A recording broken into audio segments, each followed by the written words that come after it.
Maths mat ஈஸிக்கு உங்களை அன்புடன் வரவேற்கிறேன். சரி, வாங்க மார்ச் 19ங்கிற ஒரு ஸ்பெஷல் தேதியை எடுத்துக்கலாம். நம்மளோட முதல் கதை 1996ல இதே நாள்ல மறைந்த ஒரு கணித மேதையோட விடாமுயற்சியை பத்தினதுதான். அவரோட வாழ்க்கை கனவே நம்பர் தியரியோட பெரிய சவாலான கோல்ட்பேக் கான்ஜெக்சரை தீர்க்கிறது தான். அவரோட ஹைஸ்கூல் டீச்சரோட வார்த்தைகள் தான் இந்த கணித முத்தை தேடுறதுக்கு ஒரு பெரிய தூண்டுதலா இருந்துச்சு. இங்க ரொம்ப சுவாரஸ்யமான விஷயம் என்னன்னா, போர், வறுமை, அரசியல்னு பல கஷ்டங்களுக்கு நடுவுலயும் இதை விடாம செஞ்சிருக்கார். முழு கான்ஜெக்சரையும் தீர்க்கறதுக்கு இது ஒரு மிகப்பெரிய படியா இருந்துச்சு. இப்போ இதை சென் தியரம்னு சொல்றாங்க. நம்ம அடுத்த கணித மேதைய பார்க்கலாம். மார்ச் 19, 1987ல மறைஞ்ச இவர் இயற்பியலையே மாத்தி அமைச்சார். 1920களில் இயற்பியல் ரெண்டா பிரிஞ்சிருந்தது. உலகத்தை ரெண்டு வேற வேற விதமா பார்த்திருந்தாங்க. ஒரு பக்கம் பொருள துகள்களை பார்த்தாங்க, இன்னொரு பக்கம் கதிர்வீச்ச அலைகளை பார்த்தாங்க.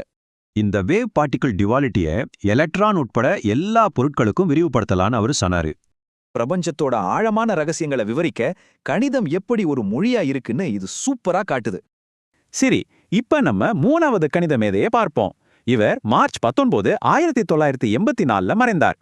நம்ம டிஜிட்டல் உலகத்தையே வடிவமைச்ச சிக்கலான பிரச்சனைகளை தீர்க்க ஒரு பவர்ஃபுல் வழியை இவர் கண்டுபிடிச்சார்.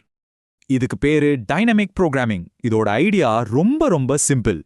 ஒரு பிரச்சனையா ஆரம்பத்திலிருந்து தீர்க்காம கடைசி ஸ்டெப்ல இருந்து பின்னோக்கி தீர்த்துட்டு வரணும்.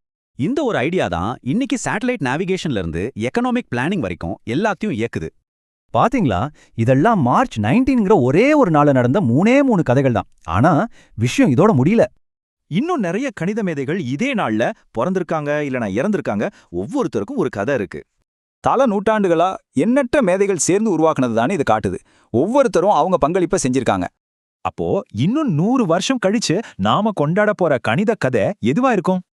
இந்த வீடியோவை லைக் பண்ணுங்க. மேத்ஸ் மேட் ஈஸி சேனலை சப்ஸ்கிரைப் பண்ணுங்க.